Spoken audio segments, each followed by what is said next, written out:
Alright, welcome everyone to another Makerspace Twitch stream here at NC State University Libraries. My name is Justin Haynes. I'm the Makerspace Student Advisor. Makerspace Student Manager. And we're going to be doing some 3D modeling today. Recreating a prop. This is technically part 2 of this little mini series here. If you joined me from one of my previous streams, we looked into replicating a prop using a 3D design software. And the prop that we decided on was the screen canister from Monsters Inc. And it's kind of funny right here because it's picking up, we have a green screen enabled, and it's picking up mics for the movie from as a green screen and turning it back to black. So that's kind of creepy, but I'm sure you all are, if you've seen the movie, you are aware of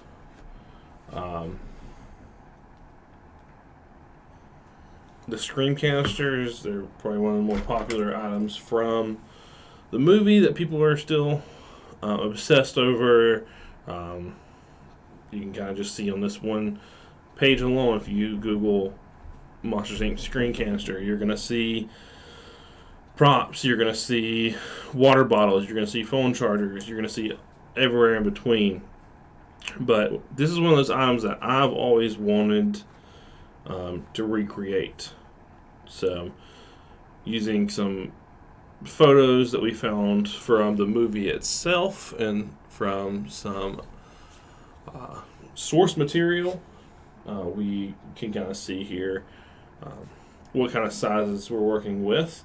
And last time we broke down a bunch of the math. It's right, we did math last time to kind of see what we're working with in regards to the size. And a few of the ones that we used there were this one to kind of get the size of everything, as well as that photo. This photo we kind of used here. It's making Mike a green screen again, which is funny. But seeing the size of the canister from the original movie as opposed to a door, because we know the heights of your standard closet door. Welcome, Crystal, to the channel. Yeah, the prop quite popular in the world of the Disney Pixar folks. So, and it's kind of the one that's always stuck with me growing up, is what I remember most from Monsters Inc. So we'll be this is, like I said, part 2. We're going to be focusing on we're going to actually take those dimensions that we calculated and turning those into a 3D design file. Next up, the next month, whenever we do this, we'll have printed out all these parts, hopefully, and we'll go through some how do we paint those and finish those to make those prop worthy. We'll be looking at some of the electronics that I hope to embed, and then if we might get to this today, but probably not, we're going to look into some of the stickers that are on the canister and some of the decals that we found last time, and recreating those to make it as authentic as we can. So let's look real quick. So what I did was I took all those sketches that I drew out last time, and I turned those into an Illustrator file so that I could get something that looks like this.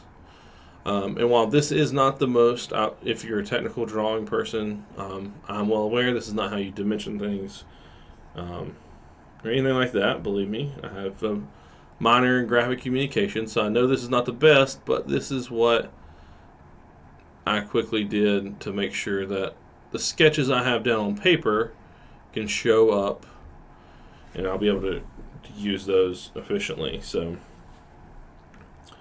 we've got the canister here, and we've got all the dimensions that are important to the design of this canister. Now, there's tons of ways that we'll be able to 3D design this. I'll actually walk through a couple different ways that we can design this. That way, if you're ever replicating a prop, maybe one of these ways is more helpful than another. So, but all the dimensions here are in inches. Believe and one thing with this that I want to do is I want to try to make it as true to size as possible. Now, obviously, once I get this done, I will probably print a smaller version just to make sure everything visually looks right. But for this one, this outer dimension here of the canister, I have it scaled from the math I could do is about 10 inches in diameter. So that is, for that reference, how big is a diameter of a basketball?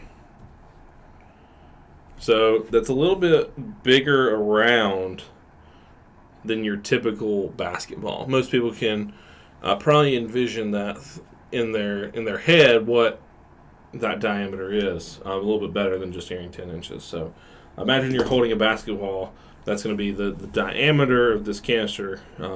It's a little smaller than the diameter of this canister.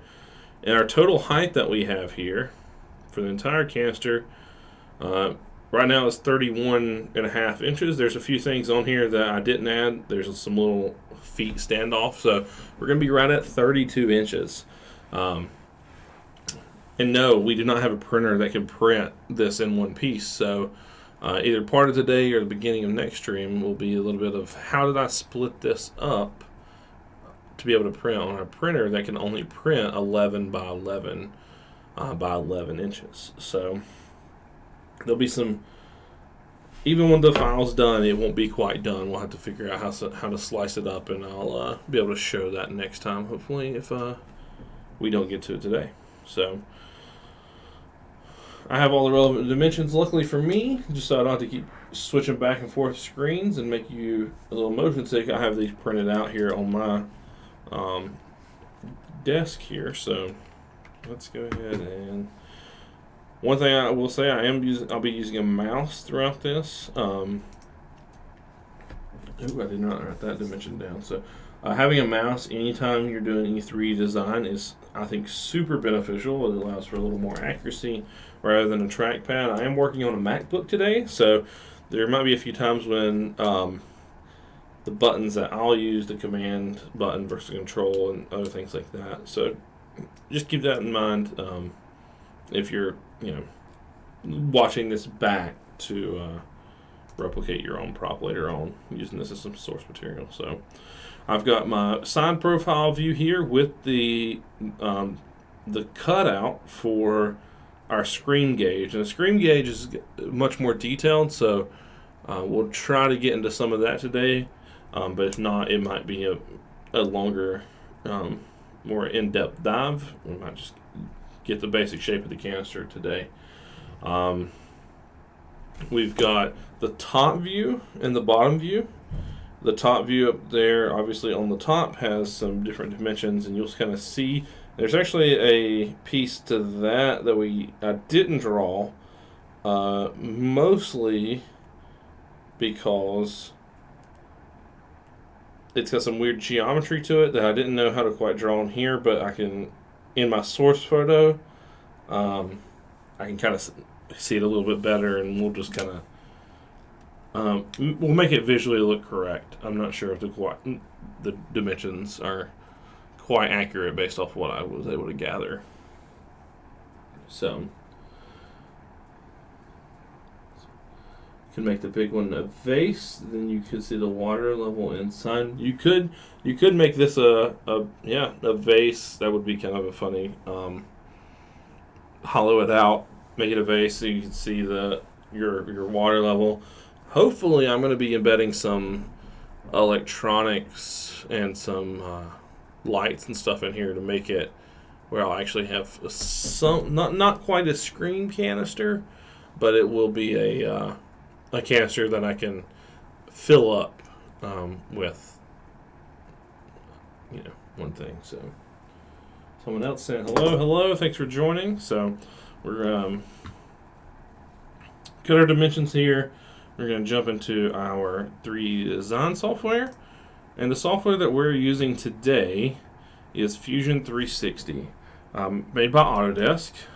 So this is kind of an example. The green screen is still messing this up a little bit, but anything you see on this center piece here should be green. It's kind of funny to see. I didn't test my images versus the green screen filter. So we've got this is kind of an example of what you can do in Fusion 360. It shows you the whole realm, the whole gambit of what you can do. On the far right there, you have your black and white technical drawings that you can use to print off to help replicate your pieces, to take them out to the field with you whenever you're building machines, anything like that. The middle section here is that you can see this gray piece here. This is what we'll kind of be looking with today. At the end, we will render it, but this kind of gray plain piece is our normal model. All of this here, the blues, the reds, the green that turn black, all that is actually this. You can test your parts for stress. You can have some external forces coming in there and kind of seeing where my print or my part fell in the future if it was going to.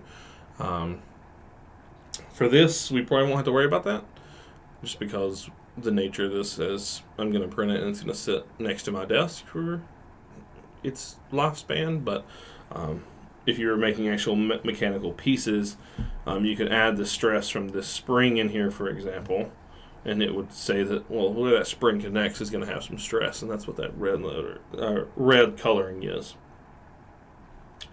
And then on the far back here, you can see a mix of the regular parts with some rendered pieces.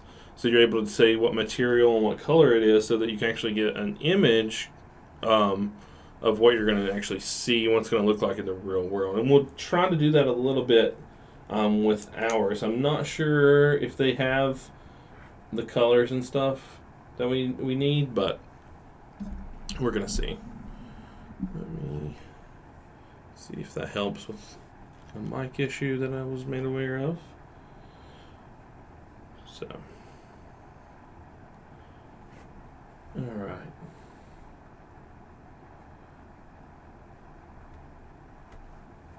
So here we go. We're going to jump into actual 3D design software now. Autodesk Fusion 360. I know I've said that. We're moving there. So this is Fusion 360. As I said, there's tons of ways to do this in this software. You don't even have to use this software. You could entirely make this on a program like Tinkercad, which last month I did a stream on how to use Tinkercad. So if you want to go back onto our YouTube page, you can find that, or it might still be on this Twitch page if it's not aged out already. So go ahead and, if what you see here is a little intimidating for you to make your own 3D designs, or if you have the trial version of Fusion 360, if it runs out or anything like that, you can always go to Tinkercad, which is completely free and normally to use. There is a trial version of this. If you have a .edu email, you can get a longer multi-year trial. If you're a startup company, you can reach out to Autodesk and they'll do some free extended trials and things like that as well. So, but I'm not here to sell this. It is a good product. This is what I use. Obviously, we have a lot of people here on campus that use it, SolidWorks or any of those other 3D design softwares that you might be aware of. So we're going to start off with our screen canister design here. And the first thing I'm going to do is I'm going to start at the bottom. So we have some sketch tools here. If you click this and drop that down, you'll see some tools. These create are making already 3D objects. You can modify those objects here. We're not going to be doing much of an assembly on this one, but if you want to make multiple components and assemble them together, you can do that here. This is some tools that help make the construction of your pieces a little bit easier. Some inspection, you can, mostly what I use here is the measure tool if I want to measure something without dimensioning it. I could also insert images here, so I could bring in a picture of my screen canister. If I didn't do all that math and everything and figure out the dimensions, I could just add that on there. We can make our decals and actually add those in there. So we might do that if we get to that point today. We'll try to add some decals in there. You can also import your SVGs. I could import that SVG that I made, but we're gonna build it from scratch a little bit more, and then how you can actually send it out to be 3D printed. So I'll probably use that at the very end so you can kind of see how you do that. On the left here, our document settings. So we're gonna be using inches today because that's just what I felt like making my guide in. Normally I'm working in millimeters with a lot of the smaller 3D prints, but this one's a big print, 10 inches by 32. So we're gonna be doing inches. Upper right hand corner here, how we can move around a little bit using this view cube. Oops, sorry, almost dropped my mouse. If it's gonna, there we go. There's nothing on the plane here, so it's a little delayed. So we're gonna go ahead and start by creating a sketch, and then I'm actually gonna go back to my home view. So you have your different planes here that you can work on. Well, we're gonna start off this first one. We're gonna do from the bottom plane. So I'm gonna select that. There's probably a slight delay. I have a lot of high functioning programs running right now, so let's they require a lot of. So we're gonna make a circle. We're gonna make it on this plane. So one thing you notice when I hit circle, even it has all these different options for circles: center diameter, 2-point circle, 3-point, 2 tangent, 3 tangent. Luckily for us, I already know the diameter, so I can get center diameter. And this is our origin point here. This is the center of all the X, Y, and Z axes. So for us, what we're going to be doing is imagine through the center of our canister this way, and through the center both these directions, there's a line running through it, and that's that origin line. That's what we'll be kind of working around.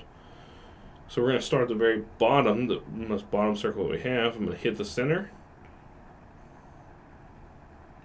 and then I can kind of just drag and drop that out there.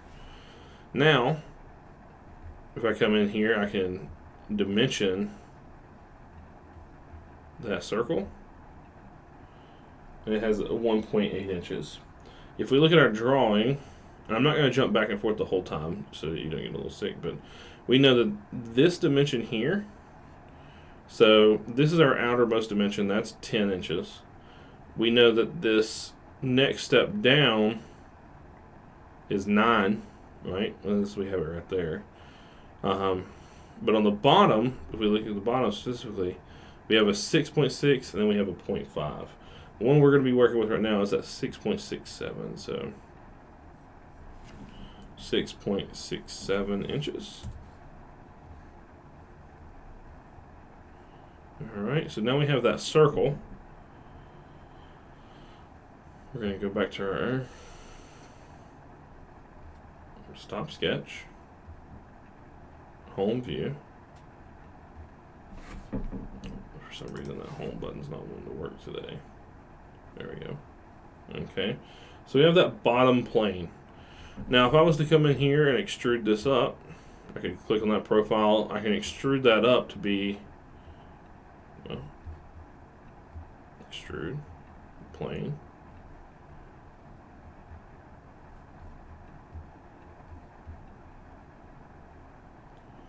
I could have it set to a certain 2 inches. I could have it kind of be more free flow and me just drag the arrow here and it would move it. If it, hopefully my mouse isn't dying on me. I could have it, be all the way down to 2 point. I could select that distance that I want.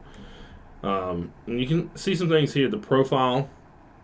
So where does it start? Which way does it go? Do you want to go on one side of it? Do you want to go on both sides of it where you can set 2 different dimensions?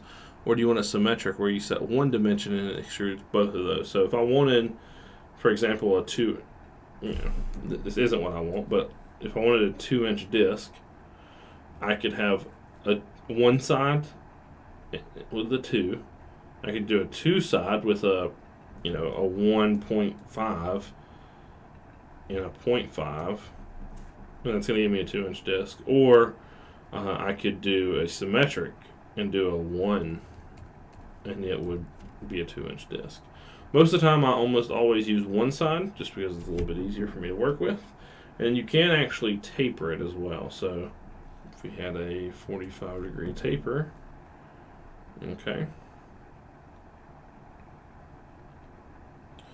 We'll actually use that tool here in a second. So we're going to go back to no taper. But what we're doing is we're not extruding this disc. What we're going to do is we're going to cancel that. We're going to construct an offset plane because we know from our drawing that this next circle, right, if we break that down into slices, there's a slice here, that's the one we're working on now. Let me zoom in here so you can see. This is the circle we're working with. It's a cylinder. Okay? Well, not a cylinder. It's the start of the cylinder. And if we move up 1 inch, which is what I have this dimension here as, 1 inch from here to here, we know that we, over that 1 inch distance, expand out from 6.67 inches up to 10 inches. Okay? So what we're going to do is we're going to make an offset plane from this plane with a distance of 1 inch. Okay? And so now, on that plane, we're going to sketch a circle, center diameter. I'm going to go to my top view, select the plane,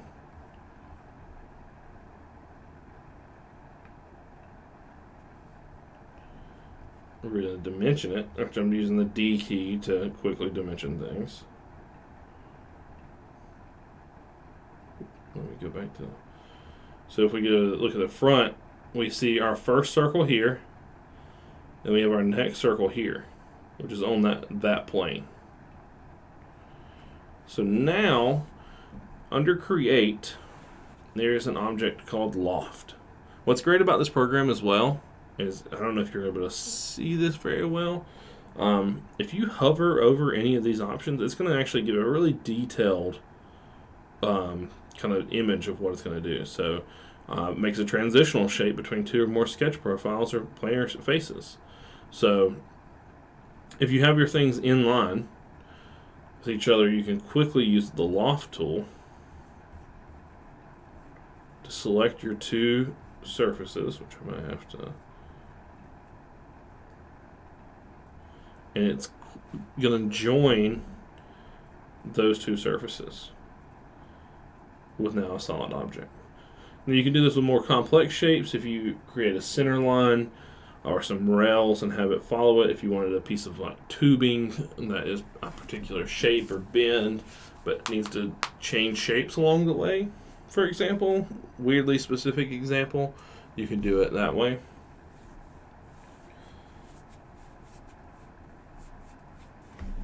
Alright, so that is how we get, if we look at the front, and we're going to hit OK. Right, so now we look at this piece, we can quickly see that is the exact same piece as that bottom piece there. I think it's really cool. I think the Loft tool is really amazing. It makes life easy if you have something that you're doing centered. Now theoretically, I could come in and I could do the rest of this shape with that same exact style. I could go back into Fusion.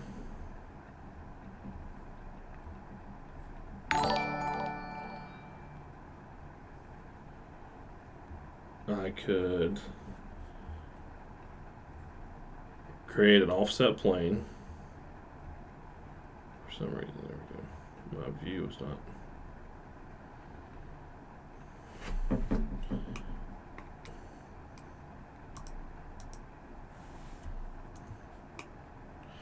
So what I'm doing instead is I'm just holding shift and my middle mouse button, and I can kind of orbit around like that. I can pan with my middle mouse button. I can zoom. All that, yeah. This is not a Fusion 360 tutorial per se, but hopefully you pick up some stuff that if you want to make your own, you can use. So offset plane, from there, what we could do from that, we know our dimension is 5.25 inches. We can hit OK. We could come into sketch, circle, center diameter. From that plane, 10 inches out.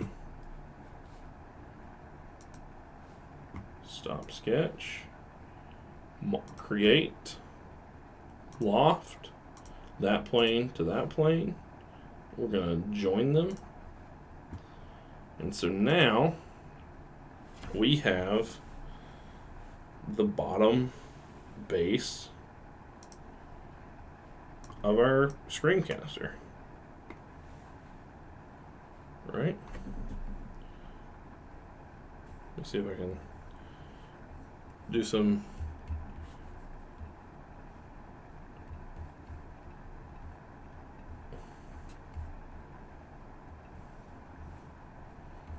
multi-screen magic here. I know there's probably people that are yelling at their phones or laptops. You could have done this in an easy way. No, I'm sorry.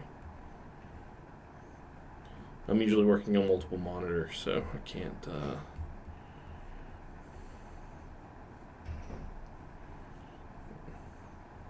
There we go. Now, obviously, the scale is not the same because of the drawing, which is the thing, but you can easily see right there. Boom, we have the basics, and you could do the whole canister using the same method by because it's a cylinder. You can make your offset plane. You could figure out the we already know the distance. Sorry, I'm trying to get this back to full screen. My mouse is being aggravating right now. You can figure out your distance. For example, the next one, if that same one, I know it's a 0.5, so I could do a construction plane. I could make it 0.5, and I could take it from that 10 inches that we see here. All right, if I click on this, it's 10 inches across, up to the 9 inches, right, by doing that loft. But like I said, tons of different ways to do this, and I'm going to show you one of these right now. What we're going to do next,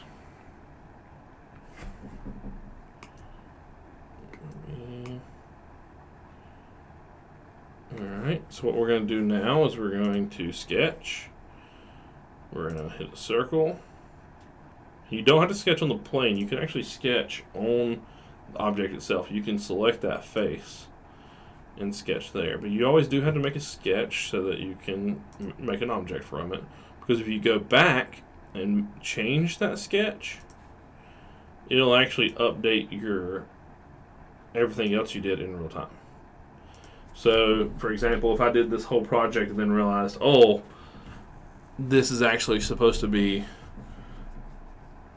9.5 inches in diameter instead of 10, I could go in and change the sketch level.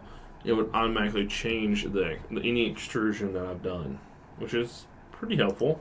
Sometimes you break things because you did things that it won't work now with that. But what we're going to do is we know that this next one is 0.5 inches tall. And we know, all right, let's do a little bit more math here. So if we go from 10 inches down to 5, from 10 inches circle to a 9-inch circle, okay, and it's 0.5, that means we're losing a 1/2 inch of width along a 1/2 inch of height. That means our angle for that is 45 degrees, right?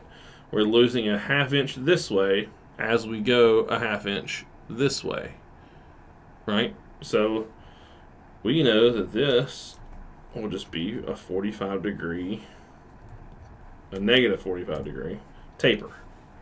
So that is just the regular extrusion with a taper added onto it. So we lost a 1/2 inch inwards on both sides. Remember, both sides. And that takes us from 10 to 9, and we're losing that over a 1/2 inch span.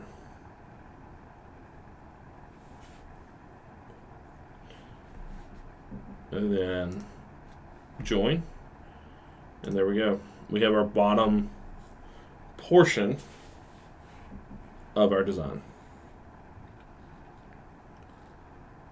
I think it's pretty cool. I love doing the easy stuff, and once you figure it out that there's different ways to do this thing, and you can do it a few different ways, and whatever makes the most sense at the time, just makes your life a lot easier. Okay. So the next thing we're going to do is we're going to add that part of the band that we see here. And this band, we're at this first kind of black band here. What that band is for, we found out, is that's how they stay on their racks. So I'll kind of be jumping back every once in a while and kind of showing you what these pieces are. So these black indentations here. So we just modeled this bottom half here. So every part of the yellow left of this band is what we just modeled. Now there are some details that we're going to go back in once we're done with the general shape, and we'll figure that out. But for now, we have it like that. Alright.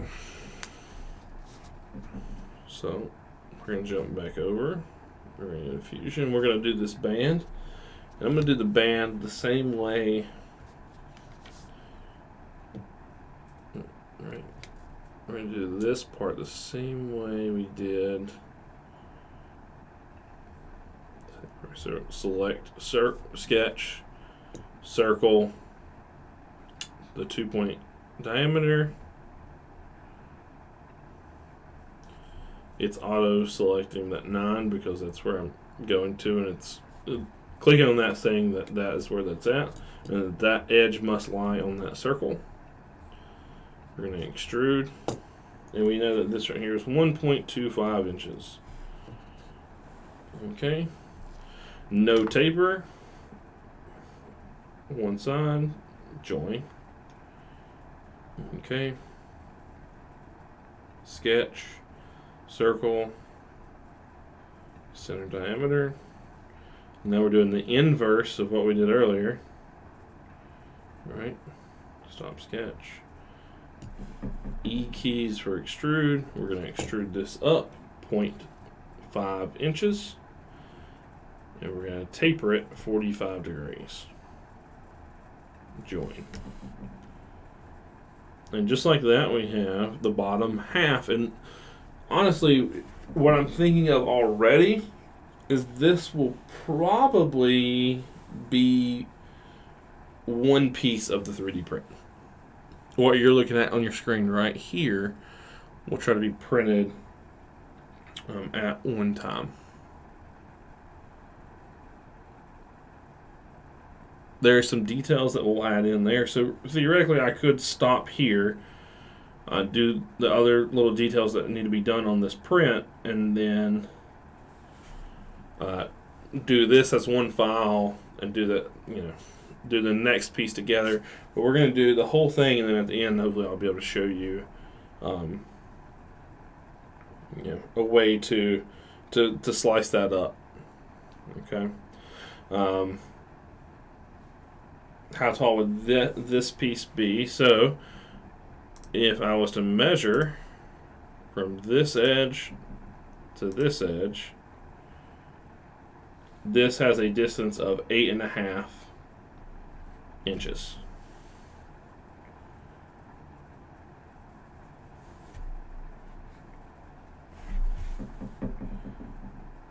So that'll be 8.5 inches tall in itself, right there. 10 inches in diameter, 8.5 inches, because we had a 1-inch taper at the bottom, or 1-inch loft. 5.25 inches, so we're at 6.25. Another inch of tapers, so there's 7.25, and then the 1.5-inch middle cylinder black band piece. Now, if I was thinking of this piece realistically, I would think that this black band piece would probably be a separate piece of material, but for our purpose, we're just going to paint it black in there and think that it's one piece. But it might, if I had to guess, it would probably be in the quote-unquote real world of Monsters, Inc. It's probably a slightly different piece of material, like a rubber or something like that. Well, maybe when we get to that point, I'll see if I can find a black, thick rubber band that can fit and not give it too much of a thickness. It'll be more realistic. But yeah, pretty big piece for to be 3D printed. If you've ever done any 3D printing before, you know that this is gonna. It's not gonna be a very fast. It's not gonna be a fast print. We can obviously help that out because it's not going to be 100% solid. It will be, heavy. I do want it to have some heft to it, but there's some ways to add weight to 3D prints after they're printed so that you don't have to take up a lot of time. And you'll have to tune into our post-processing part of this series to kind of see some of those tips and tricks. But you can always, you can fill it with things to make the weight seem a little heavier. Is there a consistent way to estimate how long a print would take? Was asked in chat there. Sadly, there's not a foolproof way to figure out based off size. There's a few factors. There is this kind of equation you have to do that is the size, so the scale of the print, how physically large is the print, and most of the time that's going to be you're looking at your height, especially how many layers of material do I need, and that is the second part of the factor is what is my layer thickness. Do I want to have fewer more thick ridges, which will be done faster, but I'll have to do more post-processing work? Or do I want more layers, but they're going to be thinner? So it'll take more time to print, but theoretically it might be a little easier for me to get smooth in the end. I usually will use somewhere in the middle ground of that. There's a high quality print setting. There's a high detail print setting, and then there's a normal quality right there in the middle. And most of the prints I do, probably 95% of them, are either done on high speed or normal. Because most of the prints that I'll be doing, I'm going to be, in this one of the next sections, I'll be sanding the print. I'll be, and let me kind of see if I can find a photo of 3D print layers. So you can kind of see what I'm talking about when I mention this. Here's kind of an example here. So you can see the model on the left has more thickness to the layers, but overall less layers.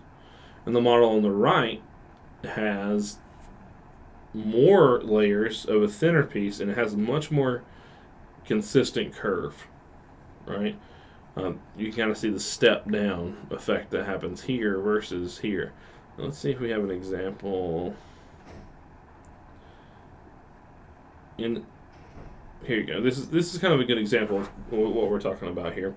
Quality of print wise versus layer. And this is, I believe this is printed on a wall spot, which we do have in the space. And I will probably more likely be printing this on just to the size. 9 minutes to get this print here. Now, this isn't, even the longest print being 30 minutes isn't terribly long. It's actually pretty fast when you think of the manufacturing side of things. But if I really quickly just want to see, is this the right shape? Does it feel right in my hand? I'm probably going to do this print here and just see what it looks like. And then I'll be able to make that decision. Do I want to have it take 30 minutes and, less than a 0.1 millimeter in height? Or is this fine? Most of the time, this will be fine. This middle section is completely up to what you're going to be doing, because this prop that I'm making is supposedly made out of metal and is super smooth. The printers that we have, and desktop manufacturing 3D printers in general, aren't going to get me a metal smooth surface no matter what layer I print them on. So I'm going to have to be adding, I don't want to get too much into post-processing in this stream necessarily, but auto body fillers and primers that have some material in them to help me gain that smoothness once I sand them. There's tons of different ways to make a print smooth. There are some prints that you can print with a certain material and then heat them up after the fact to help get them smooth. But I will say Crystal Wolf there. Make sure to join maybe the next one or the one after the post-processing one to kind of see a way of getting prints smooth. I know that wasn't necessarily your question, but you can always, what's nice is it's pretty fast. I want to print this. I'm going to select it. I'm going to have this as my STL, and I'll call this Canister. Now, obviously, this doesn't have all the geometry that it's going to need. To be printed, I'm going to have to add some things to it, and you'll see here that in just a moment.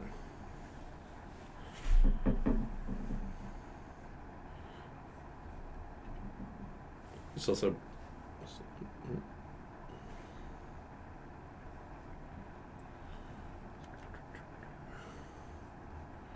let's see, task 6. So this is the task 6 printer that we have in our space right now. It can print 11 inches in each dimension. So I can quickly add in. Now this is sometimes you'll notice this with this program uses millimeters, and I designed this in inches. So it's got a little bit of a struggle, and it brought it in as it's the wrong dimension. So it's kind of funny, but we know it's 8.5. Should be 8.5 inches. So we need to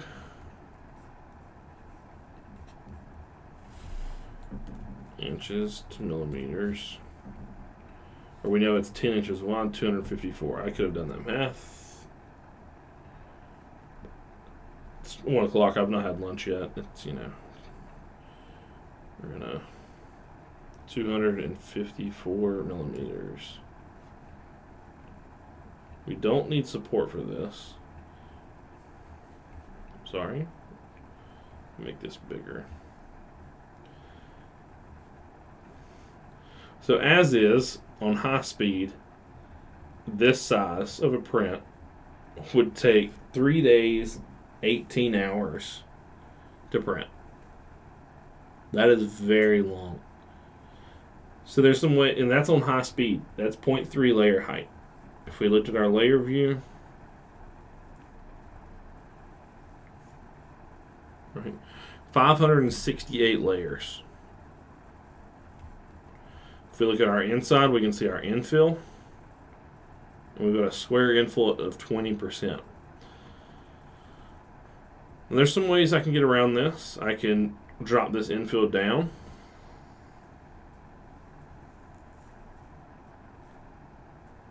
Let's drop it down to 10% and just see what it does. It drops you now to 2 days, 5 hours. Much more reasonable, right? So when you see each layer there, because I'd be able to do this. Now, granted, what I said, there's going to be some areas where there's going to be stuff taken out because of that.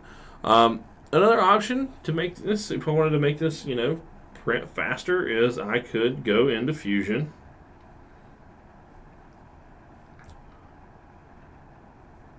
I could sketch.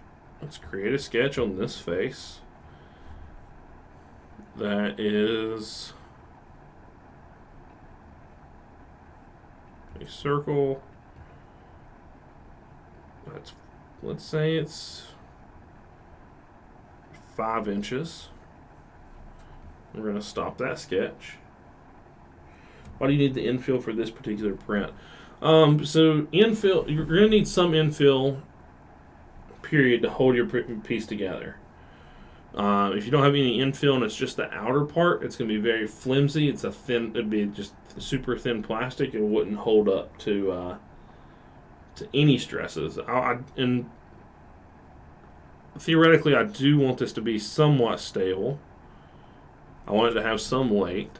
But this is a way I could do that. So we've talked about adding things. Well, we could also subtract things. We could take this and we could cut out a good chunk of material. So now, if I took this same piece, we're going to 3D print it. Canister, bottom, hollow that out a little bit.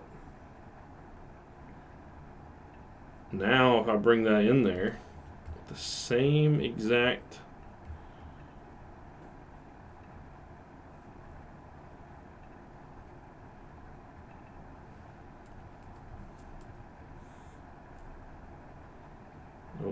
actually, let's reset that. We need to rotate it first.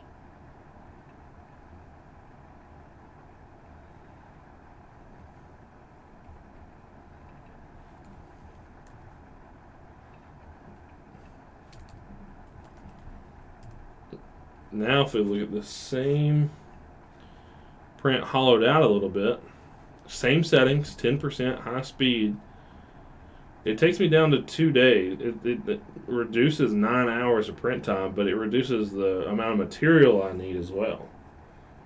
So, I could be more aggressive with that cut down. I didn't hollow that out too much, so I could be a little more aggressive with the hollowing out. And honestly, probably is what's going to happen. Is I'm going to have to hollow this out some. Because I am more worried about the outside geometry of it versus the inside. I can always add metal rods or something like that to help with the weight. Because when you have pieces with multiple prints, what you're also going to have to factor in is making sure these are lined up. Luckily for this, being lined up correctly is not a huge factor because there's these centers that maybe my stickers got placed a slightly different spot. But we're going to try to make it as straightforward as possible. But yeah, but just so you can kind of see a difference here, this is 2 days. This is, let's say, essentially 2 days, 1 hour. If I was to go to the other end of the spectrum with high detail and reslice this, I go from 568 layers on high speed, 2 days, 1 hour. Drum roll, please.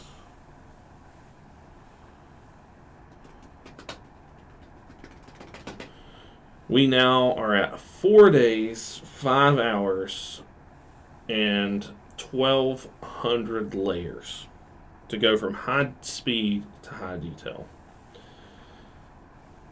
So you can kind of see it's not a small decision when you're thinking I could print both edges of this in the same time on high speed that it would for high detail. I just had this conversation with one of my students this morning talking about this with prints, and it's if you're going to be painting or post-processing your print, the time you save, you're going to put let's say we're going to put 2 hours into paint on this anyways, no matter what. You're still going to have ridges on your print. So you might as well print on high detail or high speed. You might as well print on high speed or normal and I can click normal while I'm going on my little rant here. You can print on standard 0.25 millimeters for this machine. And the time, a day and a half that you're going to save, you can work on it. This is 2 days and 8 hours. So if I'm looking at my question, do I print on high speed for 2 days at, or normal for 2 days? I believe it's 2 days, 1 hour for high speed. Like, do I want to add 7 hours and get slightly, like, a little bit better, or do I want to print double the amount of time for slightly better? I'm not going to, more than likely I would print this on a standard print quality. So, all right. Great question. That was a good question to kind of figure out, because when you are talking, it's something to take into effect. Do I need, now obviously with prop making and prop replication, there are tons of other materials that you could make this out of, right? I could carve this out of foam. I could make this out of cardboard or paper or I could get it. PVC would be a great thing to make this out of. But for mine, I have access to a 3D printer. I want to have some substantial. I want to add some electronics. So I need to factor in spaces for that. I want to, I want to 3D print this because, I think that is one of the things with 3D printers that, it's not just small pieces for your desk. I want to be able to show the whole process of post-processing, from starting from nothing, making a design, doing what we're doing today, all the way up to the other end of finishing a print. So, for example, like I said, this tree here, I could come back and edit this sketch, right? And I could, when I dimension this, I could change this dimension to be 5.75. And so now, when I stop it, it's also going to update that hole. That hole is now 5.75. So, and I can also take this back in time and see what my last steps were. So if you make a mistake or anything like that, you can kind of go back and on your timeline down here, that's what this is, right? Because what's cool is if I bring this down here, I hit play. Oh, maybe I got that order wrong. Hit play.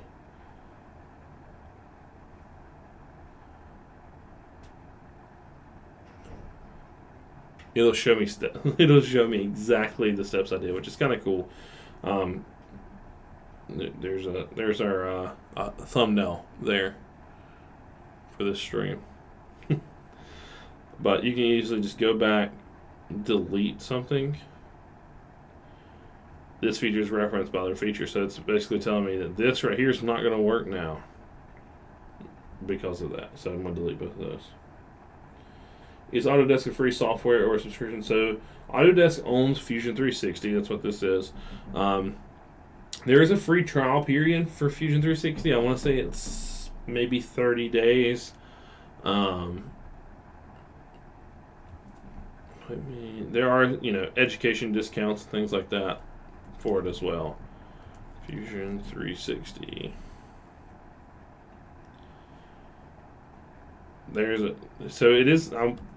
It is pricey if you're like just a person that was wanting to buy it and use it. There is the free trial version that you can do. Education discounts, startup entrepreneurship discounts, all that. Reaching out to them, they'll always kind of let you do that. They do on Tinkercad. There are also some free alternatives out there. If you want to reach out to me, there are some. Go to the library's website. You'll find my email. You can reach out to me, and I can. We've been experimenting with a free modeler that works similar to this, but not quite as powerful. But would be plenty powerful enough to do what we're doing. So this next part here, we're going to show while we make this middle section. I'm actually just going to make using the same kind of method. Offset. I could easily sketch center diameter circle. Select it. We're just going to do it this way. Now that we've said this, sketch circle center diameter from there to there. Oh, I'm just hitting Command Z to go back out there. Center point. Now that I've opened another program that uses a lot of my computer power, let me close that. Alright, we're going to stop sketch, extrude, and this is a big print. 14.5 inches for that center part of the canister. And so now we're getting up to the top part. And the top part is very similar to the bottom. It's not exactly the same because that top taper is different. So we're going to show a slightly different way to make this. All right. So far I've shown the extrude with a taper, and the loft. Those are the three tools I've used so far. So what we're going to be doing now is called the Revolve Tool. And it's under Create. And it'll tell you if you hover over it. Revolves a sketch profile or planar surface around the selected axis. You would select your profile or your face and then the axis to revolve it around. And it doesn't have to be a full 360 either, which later on will come in handy. So what we're going to do is we're going to go sketch. We're going to create a sketch. And this time we're going to sketch on this plane. And we are going to move up here. Because from here, what I'm doing is, if I want, let's go over to Illustrator. We're sketching this upper section, right?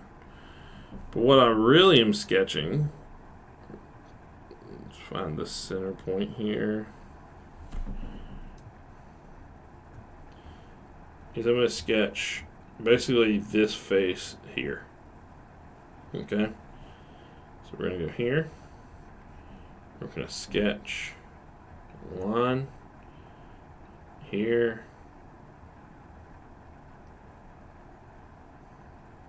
To here.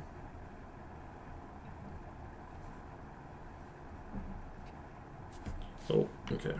It's working. It's just a little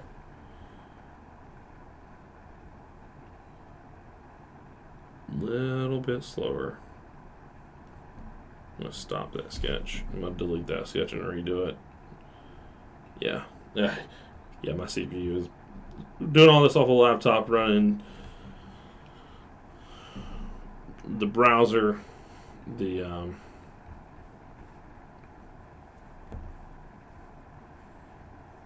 this program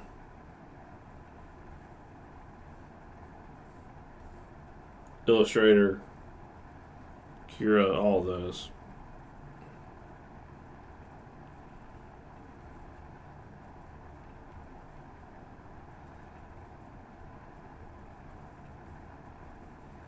So we know this is 45, right? And so this I'm just going to kind of draw loose right now, because I can come in here with my dimension tool and make all of this clean. Okay, so now that's my profile sketch. That's half of what we have. So we're going to dimension this line. We know this line needs to be 0.5 inches.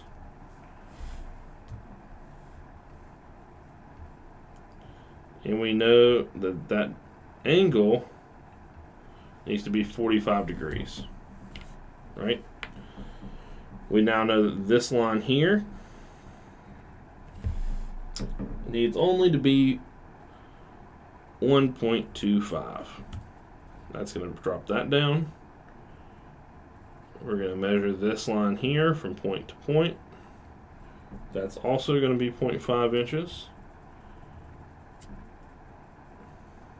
And we're going to dimension that to that.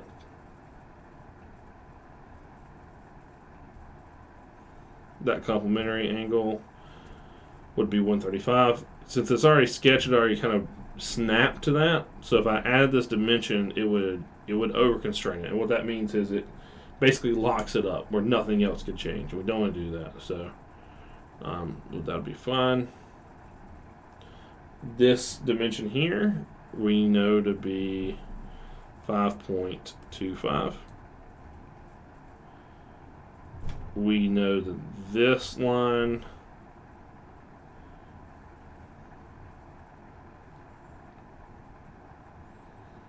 we know that that circle is 6.67. So if we divide that by 2,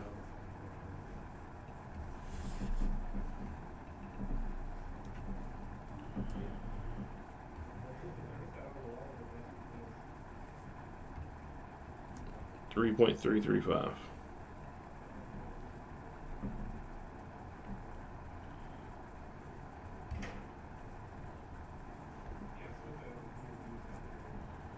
Okay. And then we can check this dimension. Let's see, that dimension is what? Or actually, we don't have to dimension that. We can just measure that.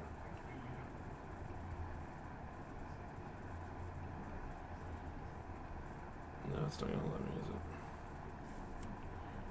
Because that's not a face yet. Okay. But there we have that profile. So we can stop this sketch. We can go back to our kind of profile view there. We're going to create a revolve. We're going to select our profile. On this right hand corner, you can see exactly what you want, right? Select our profile. Then we're going to select our axis, which should let me select that curve. Or I might have to.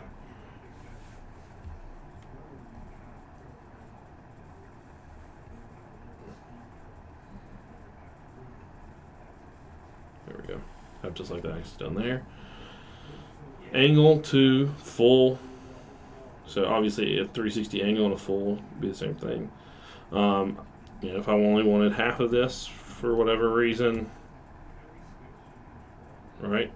You could do it that way, but 360. You could do the same thing with symmetric as earlier. You could, if you want it to be 100 degrees, you could do right? You could do a 50 symmetric. But we're going to do a full circle. So 360 degrees all the way around. Join. Okay. And just like that, we now have that slightly different top. Let me check something because I don't know if I did. Did I dimension?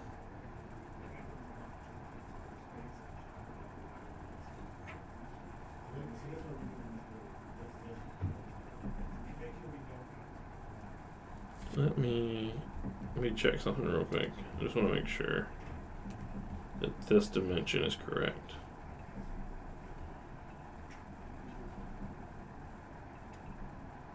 It should be.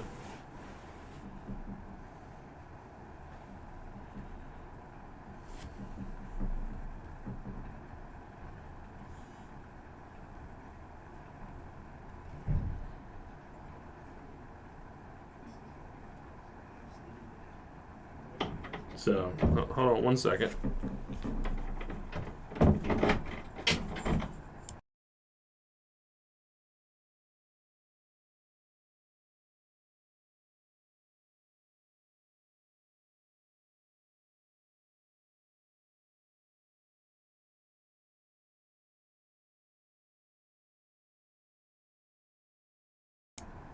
Sorry about that.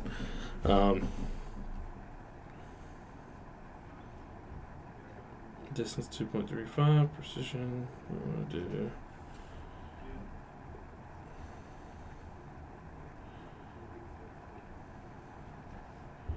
And delete that line. That should solve our problems. Alright, there we go. That looks accurate. I thought that looked a little wrong. Alright, so that's some symmetry I'm talking about earlier. That's 1.25. Down here at the bottom, it's only a 1 inch gap. You can kind of see that difference here as well.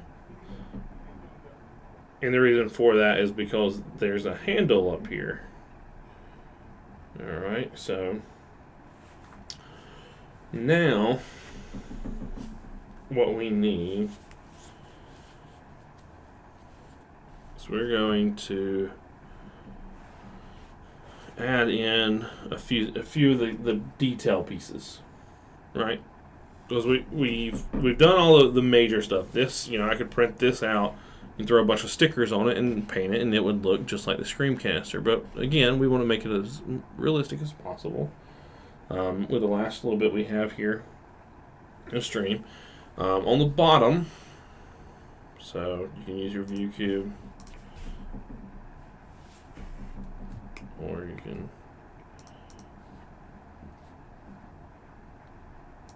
It's lagging on me a little bit, right?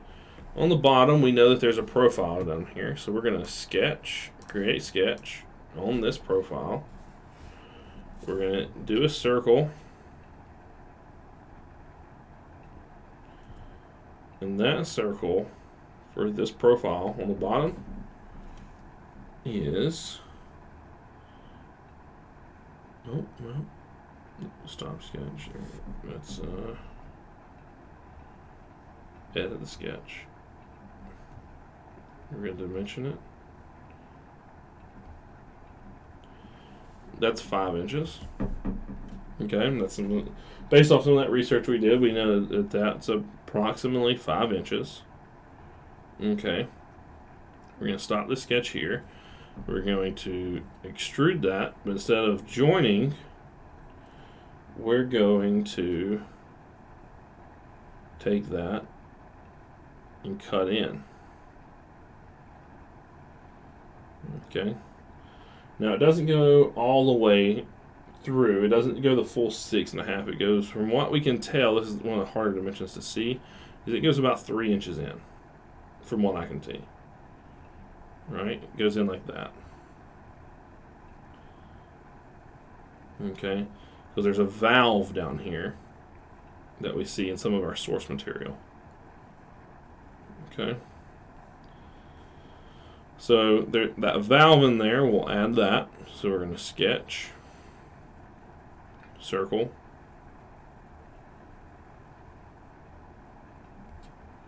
on this profile.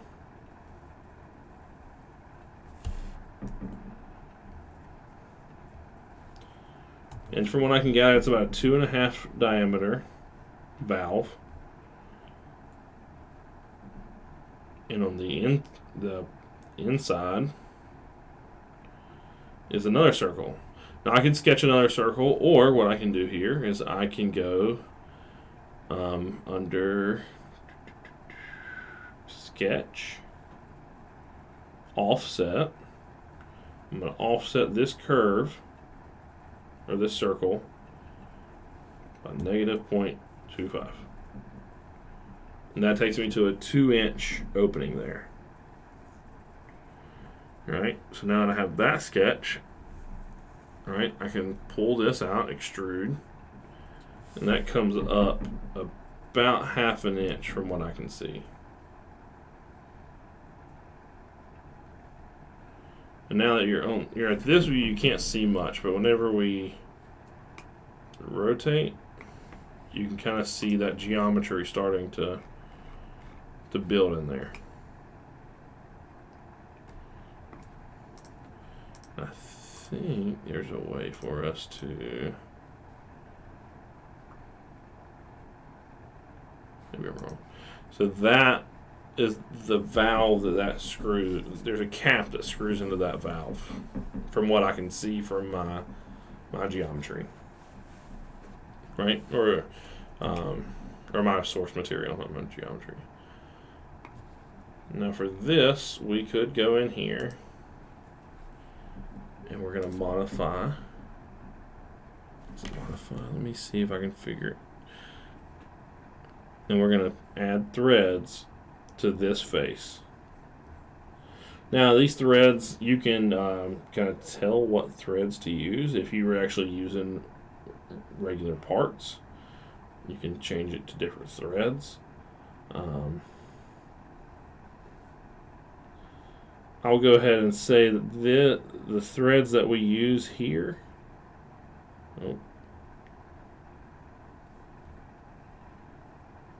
I'm going to have to play around because when you 3D print threads, they're not always the most accurate. Okay.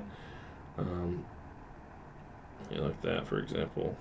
Not the most accurate that we might want to go. Oh, nope. Let's just get out of there, go back in and do that again. We're going to create thread on this face. Okay.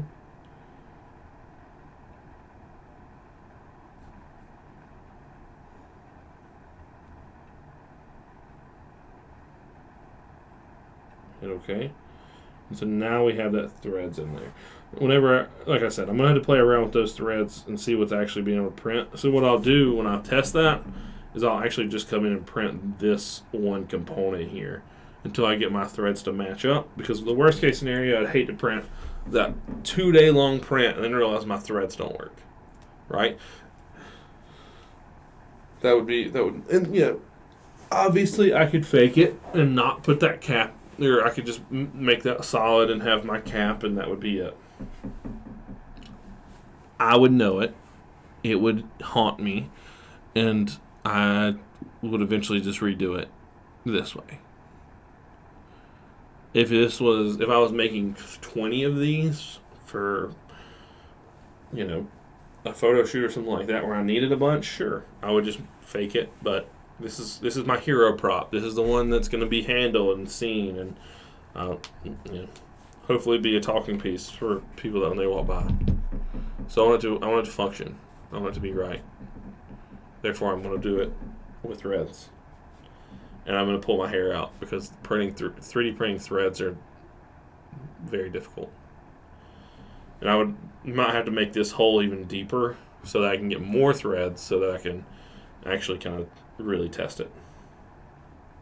Okay, but that's enough about threads. Also on there, what we want to do next is there's these little feet that are on this piece that are little standoffs. They're not big at all. They're only like a 1/4 inch tall, but they're there. So what we're going to do is we're going to create a sketch on this surface. And I'm going to do my best to draw this sketch in a way that I know how. So we want to. Now this, I will admit, was very hard to measure, so I didn't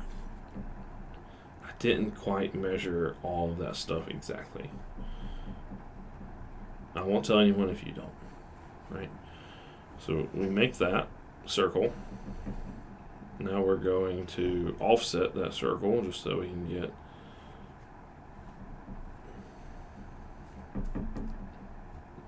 not that 0.25. Okay. Now from there we have that circle there. Now what we're gonna do, we're gonna cheat a little bit. This is that 2-point circle, right? I know that I have a point here and I have a point here because I don't want to quite measure that all the way out. And now from here, I'm going to make a circular pattern from this, the center point here, angle,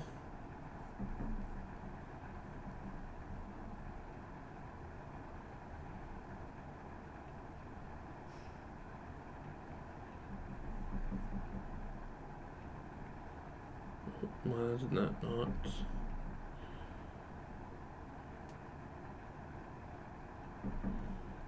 We want to do this circle. We want it to be on this center point. We want it to be on an angle. But we want this angle to be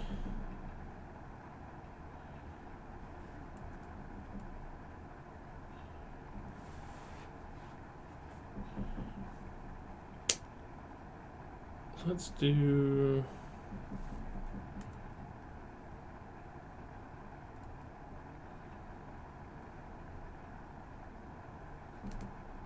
a little bit bigger.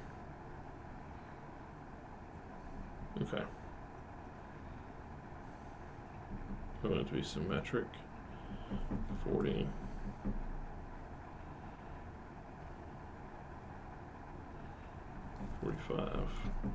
So, how does that look? There we go. 3 of them at 45. That's kind of what I'm going for. And I'm just going to do that right there, right? Because now I'm going to come in here under my sketch tool. I've not stopped that same sketch. I'm still working under that same exact sketch. And I'm going to trim some of this. So I'm going to get rid of that. And all of that. And that. This circle is going completely away. That's going away. Right. Now I need to do some dimensioning of my pieces.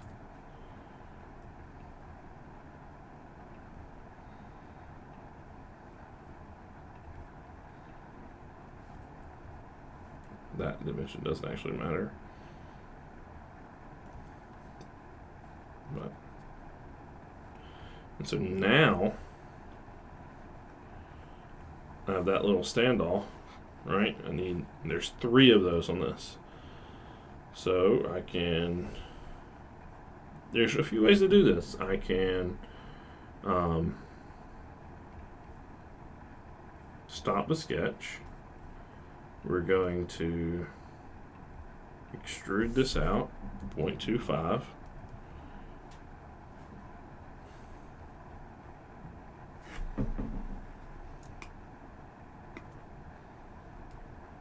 Okay. And now I can come in here, create.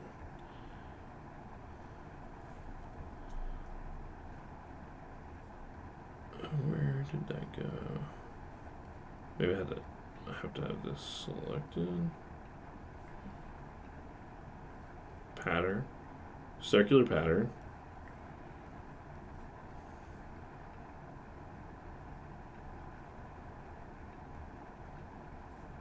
This, no, come on, body. Nope, not body. Feature.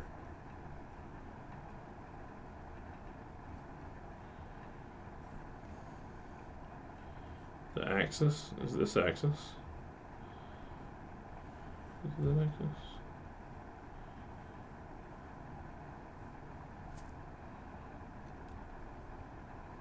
Sorry, I'm having to do some thinking here. I could also, theoretically, I could go back to this, edit sketch. I was going to show you a different way of doing it. I could make a pattern of this.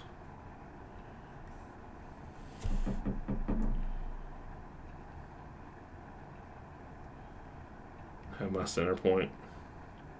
Put 3 of them. Done. Stop sketch.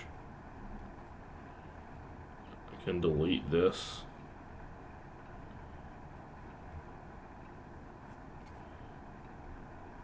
Extrude that, 0.25. Okay. And so now we have all 3 of those feet on there.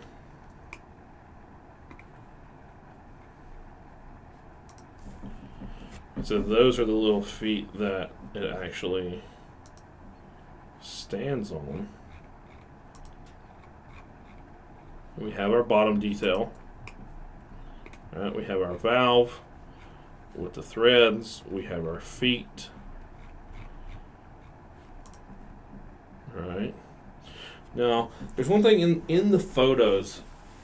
I can't tell whether or not any of these are chamfered angles. And what a chamfered angle is when I come into modify, you can see the chamfer and what it does to add that kind of beveled edge. I would imagine some of these are going to be beveled, and I could have even done this on my actual pieces as well to make the thing. I could have made a regular cylinder and on the top and bottom, and then beveled those edges. I like doing it in the sketch plane a little bit better because you can always modify it. It's a little harder to do that if you do all the chamfers. So, all right. And then now, our top, we're going to do our top piece. And let me see.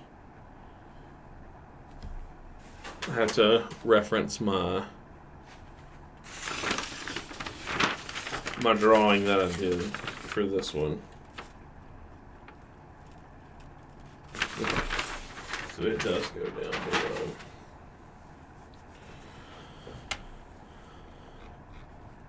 Alright. We are going to sketch. We're going to create a sketch on not that profile. Let's do a different. Let's do sketch, create sketch. Let's do it on this profile. What we're making now is we're making the handles for this.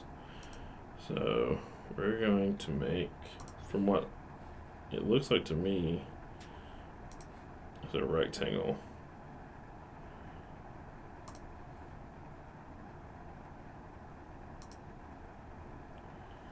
Now we're going to just dimension this rectangle. From my drawings, it looks like it's about half of that, and it goes down.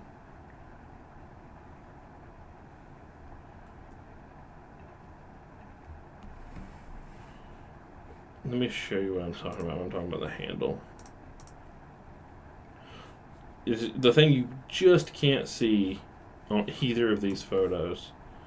But there's a handle. Let's see if I can find it. Monsters Inc.'s handle. And of course you're going to get the Disney cup.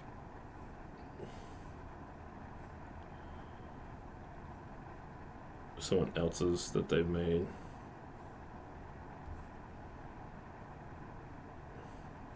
But actually, let's do this. Disney owns Pixar. They make the movie, so I'm sure that their replica cups that have the cutout will be somewhat accurate, right?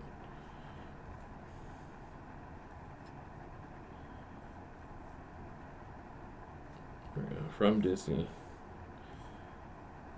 So it's probably a little smaller than accurate, so we can kind of get an idea of what it's supposed to look like here. 1 inch, it's 1.2.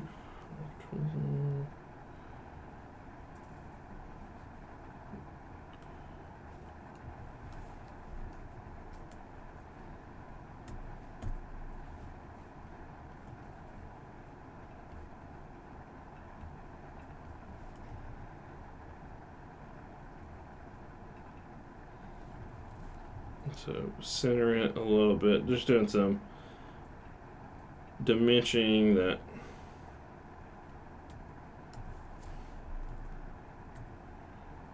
needs to be done. All right. And so now we are going to cut this out.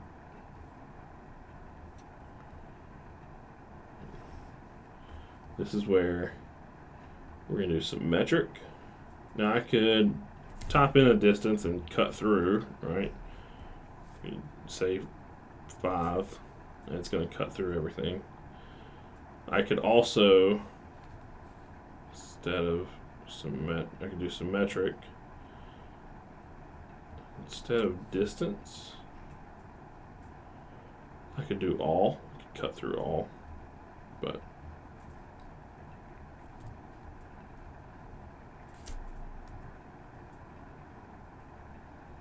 no angle. We're gonna create, extrude.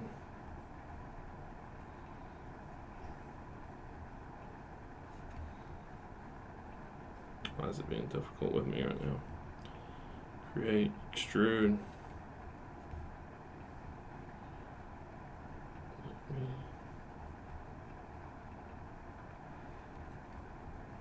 For some reason, it's not one.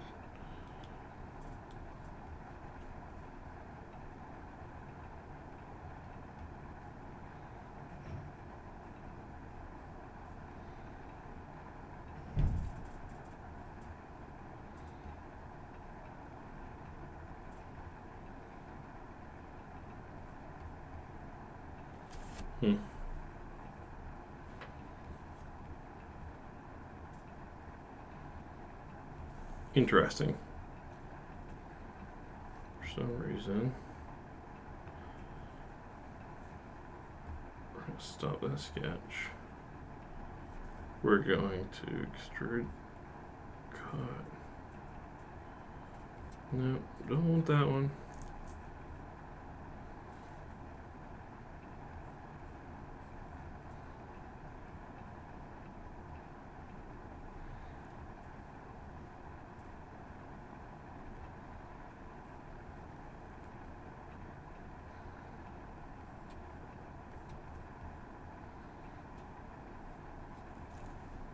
There we go. Symmetric. 5. Okay. Oh, sorry. That was harder than I thought it needed. It definitely needed to be. Okay. So now we have that circle there. Or not a circle, that cutout there. And what we're going to do here is we're going to modify and we're going to fillet some of these edges. And what this does is it rounds over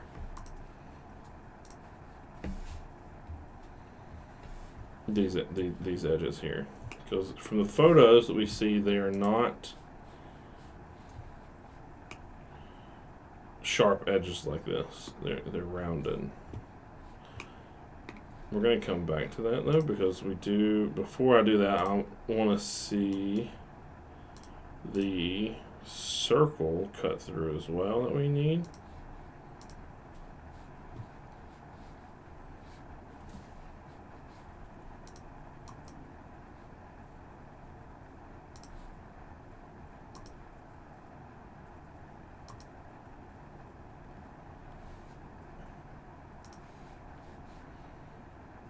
So you cut, extrude. Now this one goes down a little bit farther because there's multiple valves in here.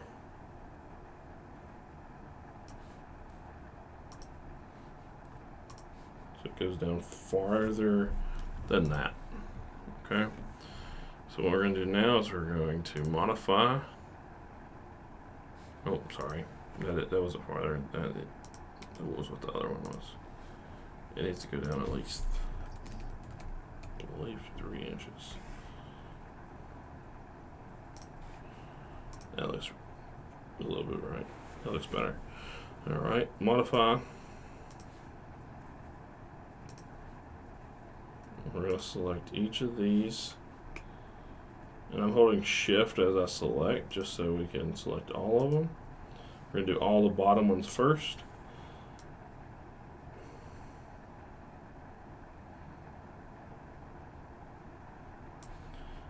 And then, let's see, 0.75. See what that looks like. That looks right to me. And this is where you kind of just gotta trust your what looks right. That looks right. Modify. Fillet. Fillet is rounding an edge. A chamfer is like beveling it. So there's a slight difference there.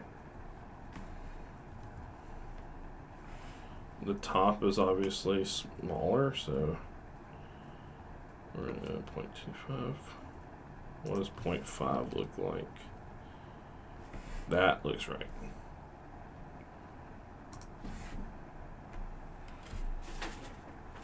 That looks right to me.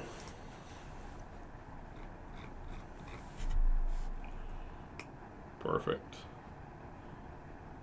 Because most time when we're seeing it in kind of this orientation. Which now that I'm looking at this, I don't quite think that's right. So I messed up somewhere. Which happens. Everything is fixable.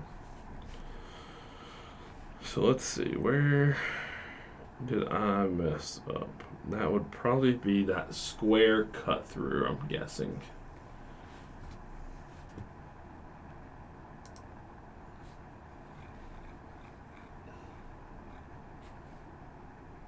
I'm guessing it,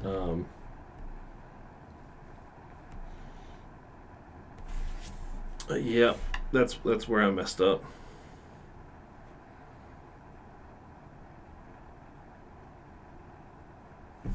It's a smaller, I bet this is a smaller hole than what I made it.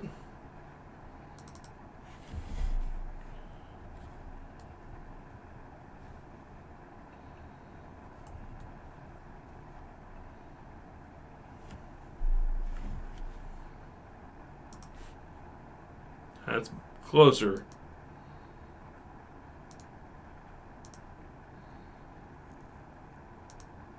Is that close enough for me to be happy with it? I'm not sure.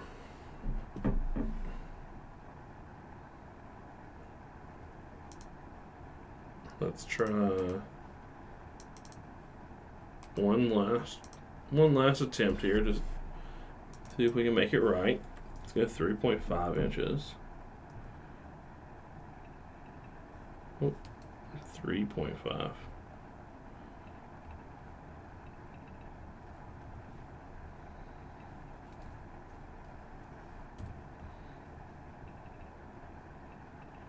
That will be 1.75. Stop sketch.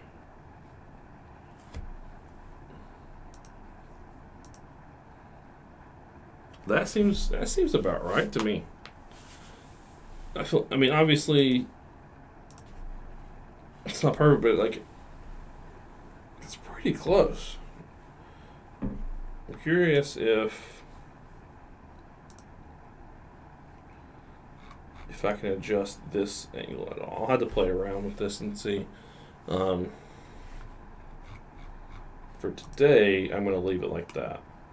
If that's not what the print ends up looking like next time you see it, don't be shocked. Alright. I've got about 5 more minutes here before my time runs out. So let's finish this up with the top caps, these valves. And some, as I mentioned, the gauge is going to be cut out some from the side as well. But that is going to involve its own 3D modeling, which may or may not be done on stream. Sometimes when I model very precise objects, I get a little frustrated, and I have to take a step and walk away. So, if you're doing this yourself, don't think you're the only one that gets frustrated when you're designing something that just doesn't quite work out. Okay, we're gonna do that same offset as earlier. So this one's got 2 different. This is like a double valve thing. So we want to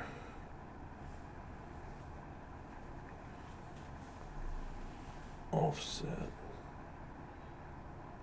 this line about 0.5. No, 0.25. Did the same thing on the bottom. Okay, because that makes that 3. If that's 2.5, that makes that 3. Automatically, that dimension already gets locked in. Alright, and then we're going to extrude up just this piece. And that gets extruded up 1/4 of an inch.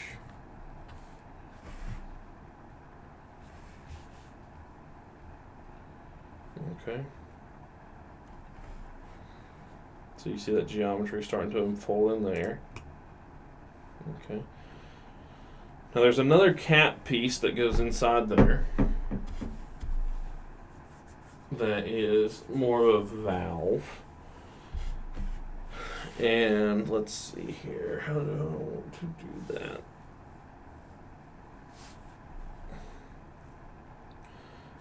Let's do this. We're going to create threads for this face. Like I said earlier, these threads might change. I mean, I've got to test. I have to test whether or not these threads are even going to work. So it might be a different thread pattern. It might end up being magnets instead of threads to kind of cheat the system, but we just won't know. So sketch. We're going to draw a sketch here, center diameter. It's that same size.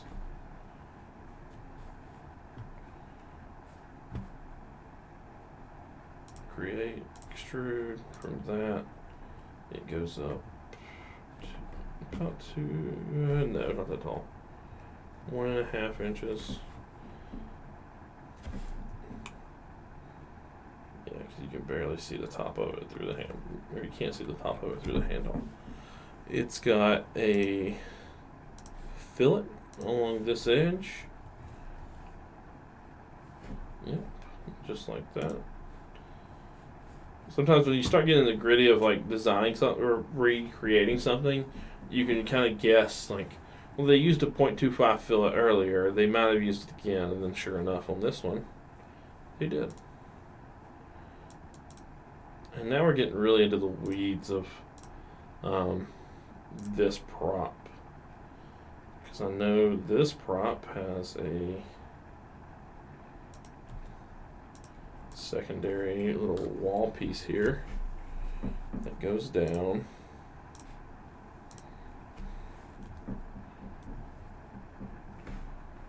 about 1/2 inch, and then inside here is another circle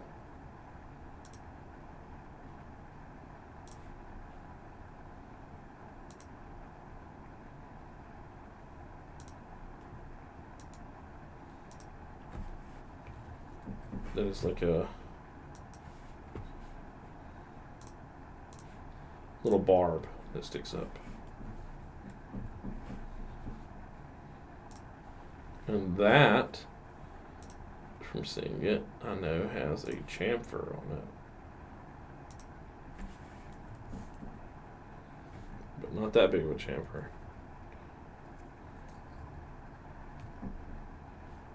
Yeah, something like that.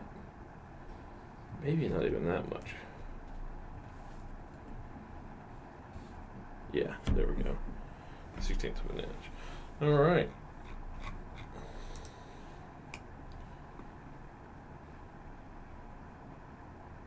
And there we have it.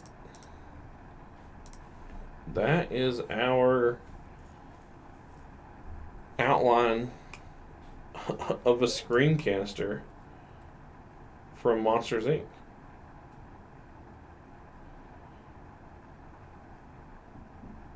Obviously, I need to go in and I'll add the cutout for the screen gauge.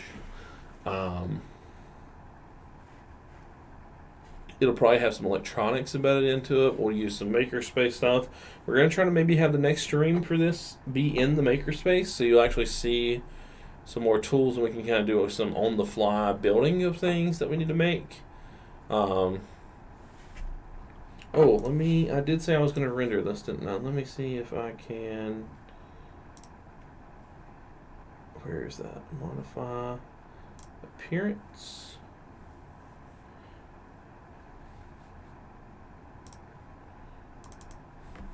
Oh, There it is.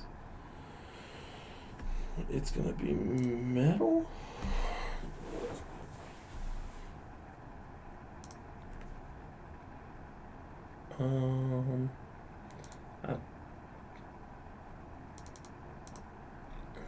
I'm guessing that they don't have painted metal in here.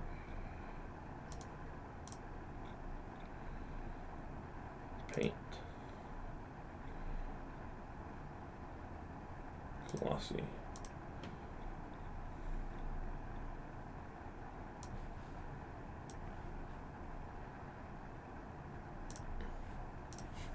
Here we go.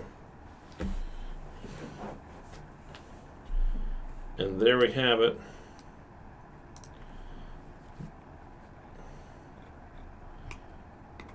I know this piece here is black. Can I change just the...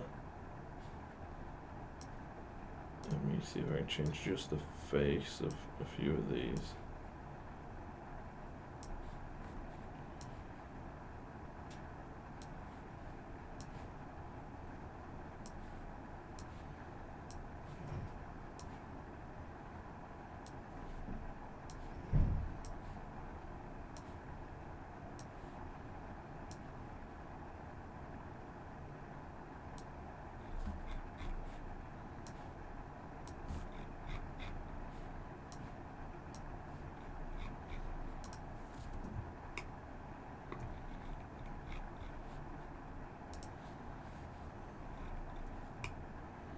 And there we have it. Let's see if we can play. Can I play from the beginning?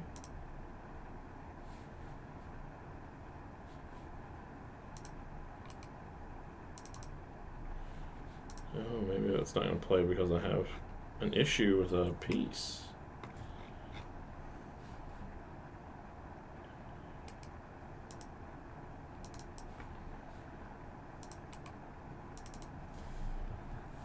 Let me see if I can figure out what's wrong with this. Review warning.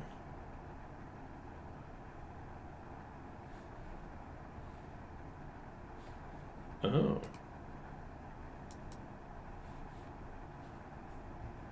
The profile is missing. Oh, because I deleted that line out. That's why. Let's edit that sketch.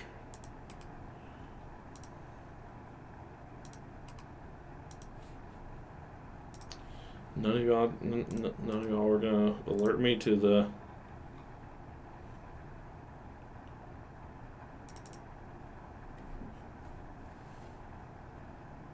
change.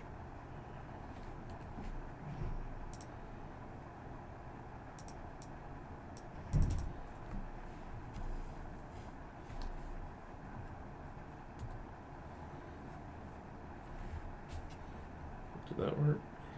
No. Oh, it's that physical line.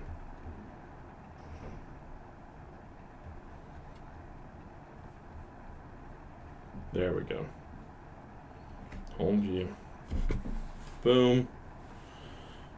Monsters Inc. Screen Canister. Build Labs video here. Thank you all so much for joining today. Tons of honestly don't know what's happening enough to see what's wrong. That's completely fine. Hopefully you saw something today that piqued your interest. You'll hopefully maybe you learned a little bit about 3D design. I know it was a fun time for me. I enjoyed these streams. Looking forward to being able to print this off now. Eventually, hopefully. I believe my next stream is scheduled for next month or so.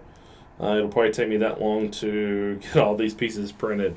So we'll hopefully have another, maybe a smaller stream to do the modeling for the gauge because it's going to be a little ornate. But if not, I'll definitely see you next month for episode 3 of the series. Post-processing, maybe a little more how did I do this behind the scenes of breaking it down for the print. and we get one step closer. Maybe we'll even get to the point where we can recreate some stickers to go on this. So with that being said, everyone, thank you so much for watching today. I had a blast. If you have questions about 3D design or anything like that, reach out to me. go.ncsu.edu/Justin. go.ncsu.edu/Justin. That'll take you to my staff page where you will be able to reach out to me via email. And if you're NC State student, faculty, staff, come see us in the makerspace, and we can help you maybe recreate one of your props from a movie that you are interested in or anything like that. So have a good rest of your Tuesday, everyone. I'll see you next time. Bye.